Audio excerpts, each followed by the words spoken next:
Hello guys, आज मैं आपके लिए लाया हूँ एक बेहतरीन मूवी जिसका नाम है इप मैन 2। और साथ ही साथ मैं आपको ब्रूस ली के वो राज के बारे में बताऊंगा जो आपको नहीं पता था।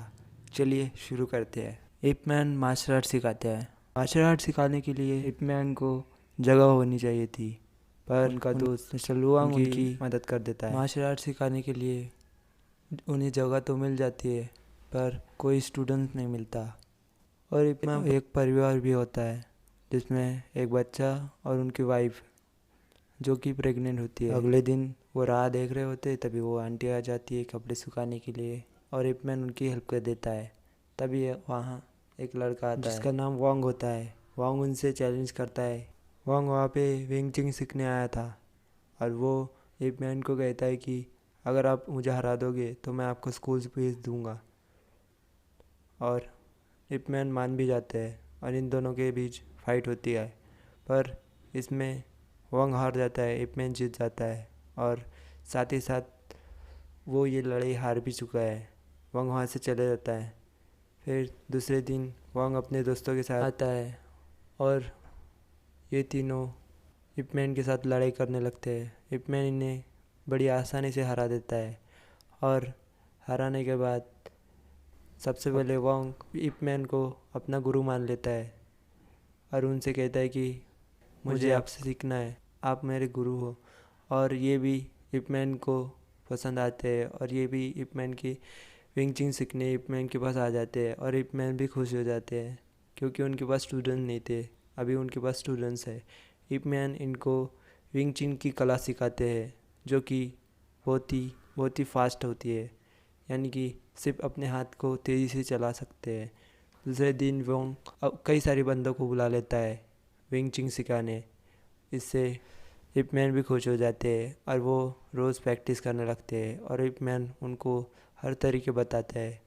एक बार वो इपमैन से कहते हैं कि अगर 10 लोग एक साथ हथियार लेके आ गए तो आप क्या करोगे। इपमैन कहता है कि मैं वहाँ से भाग जाऊँगा। थोड़ी देर में इपमैन की वाइफ उनसे कहती है कि तुम्हें स्कूल फीस मांग लेनी चाहिए। तो इपमैन स्कूल फीस मांग लेते हैं। जो कोई भी आया है वो स्कूल फीस दे सकता है, पर उन पैसे से उनका वो खर्च नहीं होगा, इसीलिए वो लैंडलेडी से कुछ हेल्प मांगने जाते हैं। तभी उनका पुराना दोस्त उन्हें दिख जाता है जो बचपन में वो उनके साथ प्रैक्टिस करने जाते थे।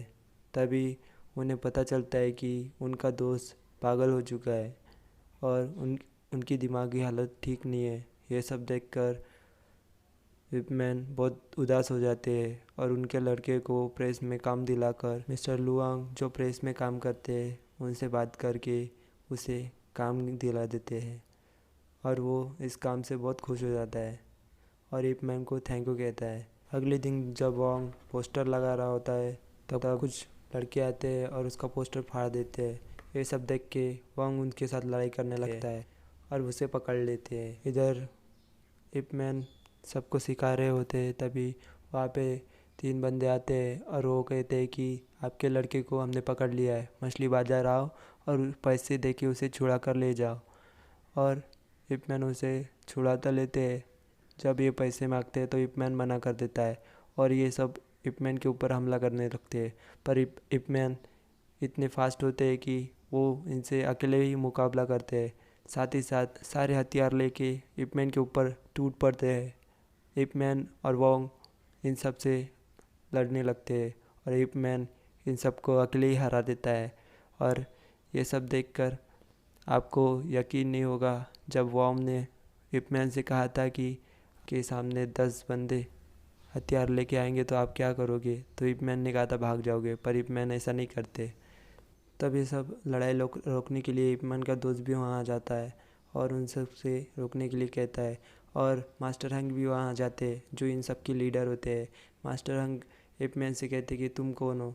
इपमैन सब बताते हैं कि कैसे आपके स्टूडेंट और हमारे स्टूडेंट लड़ने लग गए थे छोटी सी बात के लिए। और मास्टर हंग इपमैन की बात नहीं सुनते और उसे डांटने लगते हैं और उसे कहते हैं कि अगर तुम्हें मार्शल आर्ट खोलना है तो तुम्हें सारे योद्धाओं को हराना पड़ेगा, यानी कि मास्टर्स को, तब जाके तुम्हें मार्शल आर्ट सिखा सकते हो। इसके कुछ कानून नियम होते हैं। और वहाँ पर इंस्पेक्टर भी आता है और इन तीनों को पकड़ भी लेता है मास्टर हंग। और उसके बाद जाते हैं जो फिरंगी होता है यानी कि सिर्फ घूस लेता है पैसे, और जब अपना हक मांगते हैं तो वो फिरंगी मास्टर हंग को जाने के लिए कहता है। थोड़ी देर में मैन हंग की पत्नी के पास एक पुलिस ऑफिसर जाता है और उन्हें कहता है कि आपके पति को जख्मी कर दिया है, आप उनकी जमानत करवा लीजिए। लुआंग से जाकर हेल्प मांगती है और पुलिस थाने जाकर वो उन्हें छुड़ा लेते हैं। तब और साथ ही साथ उनका दोस्त अपनी वाइफ को लेके वो भी छुड़ जाता है। मैन अपने पुराने दोस्त से उसे भी पैसे दे के छुड़ा लेता है। अगले दिन मास्टर हंग प्रतियोगिता रखते हैं। अगर इप मैन टेबल के नीचे से गिर गया तो इप मैन हार जाएगा और इप मैन को सारे मास्टरों के साथ लड़ाई करनी पड़ेगी। उसमें से एक मास्टर उसके साथ लड़ाई करने के लिए तैयार हो जाते हैं और इन दोनों में बहुत अच्छे से फाइट होती है, पर इप मैन इस मास्टर के ऊपर भारी पड़ जाता है और उन्हें 1 मिनट में ही हरा देता है। दूसरा मास्टर आता है तो इप मैन उसे भी 1 मिनट के अंदर ही हरा देता है और वो भी अपनी हार मान देता है। अगले तीसरी बार इप मैन की लड़ाई होती है मास्टर हंग से, जो कि बराबर की लड़ाई होती है और कभी इप मैन भारी पड़ता है, कभी मास्टर हंग। पर इन दोनों की लड़ाई के बीच में टेबल टूट जाता है और उसके 2 हिस्से हो जाते हैं और ये दोनों की लड़ाई बराबर हो जाती है। मास्टर हंग इप मैन से कहते हैं कि अगर तुम्हें मार्शल आर्ट खोलना है तो तुम्हें महीने के महीने $100 देने पड़ेंगे, पर मास्टर इप मैन उन्हें मना कर देते हैं।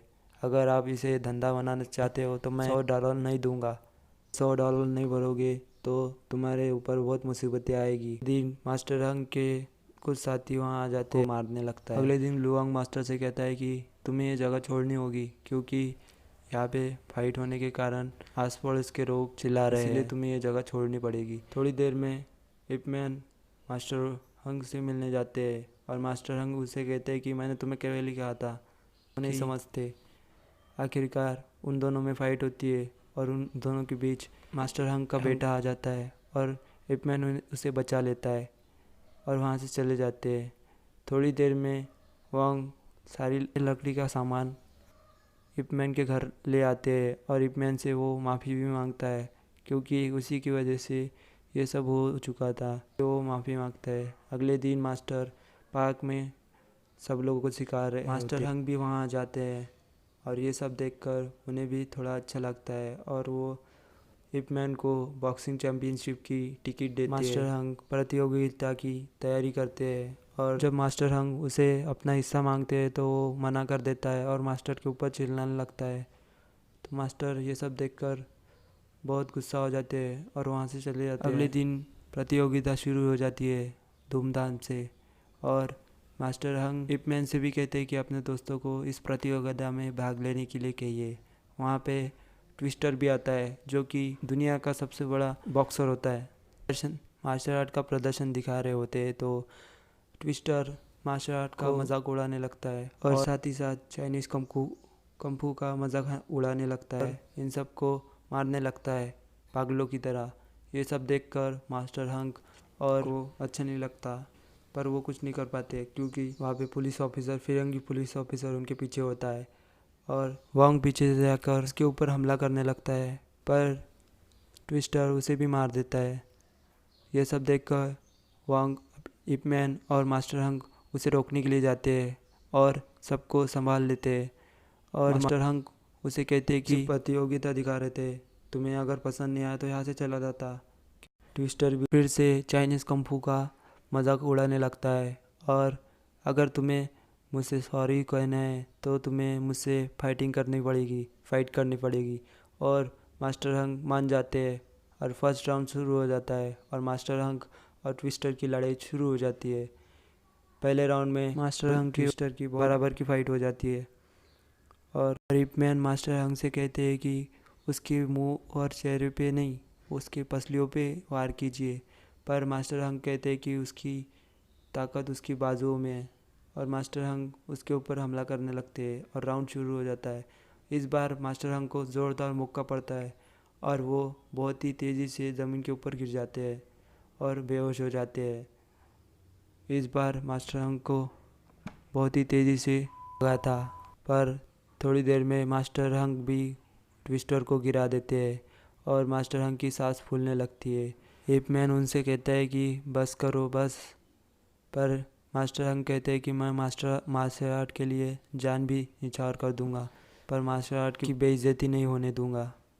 एप मैन मास्टर हंग को मार खाते हुए नहीं देख सकते थे, और जैसे ही वो रेफरी को कहते हैं स्टॉप, पर मास्टर हंग उसे रोक देते हैं। अगले राउंड में मास्टर हंग और ट्विस्टर की लड़ाई होने लगती है, तो मास्टर हंग की सांस फूलने लगती है और ट्विस्टर उन्हें ज़ोरदार मुक्का मारता है, और लगातार मुक्का मारने के बाद मास्टर हंग की सांस लेने में तकलीफ हो जाती है और मास्टर हंग की रिंग में ही मौत हो जाती है। ये सब देखकर मास्टर हंग की कुर्बानियों को सब लोग देखते रहते हैं और एप मैन भी कुछ नहीं कर पाते।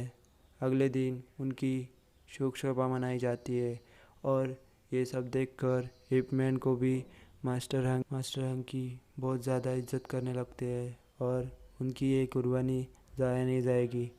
सब लोग नाराज़ होते हैं क्योंकि उनका बेहतरीन मास्टर अब इस दुनिया में नहीं है। फिरंगी पुलिस ऑफिसर कहता है कि हमारी बेइज्जती हुई है और जिसने भी ये प्रेस में छापा है उसे पकड़ो और उसे जेल में डाल दो। और फिरंगी उसे पकड़ लेता है और उसका एक हाथ फ्रैक्चर कर देता है, पर मास्टर हंग का जो पुलिस ऑफिसर होता है दोस्त, वो उसे बचा लेता है। अगले दिन प्रेस कॉन्फ्रेंस बुलाई जाती है और मीडिया को भी, और उन्हें कहा जाता है कि हम नई चैम्पियनशिप खोलना चाहते हैं, बॉक्सिंग चैम्पियनशिप। इसमें ट्विस्टर को जो भी हराएगा वो जीतेगा। ट्विस्टर इतना घमंडी होता है कि वो चाइनीज़ कंफू का मजाक उड़ाने लगता है, चाइनीज़ कंफू का। और इप मैन अपनी फाइट के लिए, और मैं तुम्हें चैलेंज करता हूँ। अगले दिन इप मैन अपनी बीवी और बच्चों के साथ खाना खाते हैं और उनकी बीवी और बच्चा लैंड लेडी के पास रहने चले जाते हैं ताकि इप मैन अच्छे से प्रैक्टिस करते रहे। इप मैन रात दिन करके अच्छे से प्रैक्टिस करने लगते हैं। दिन लुआंग पेपर छाप रहा होता है कि तो मास्टर हंग का साथी भी जो पुलिस ऑफिसर था वो भी उसे कहता है कि तुम अच्छे से पेपर छापना। और यहाँ पर इप मैन की भी प्रैक्टिस हो जाती है और अगले दिन प्रतियोगिता शुरू हो जाती है इप मैन और ट्विस्टर की।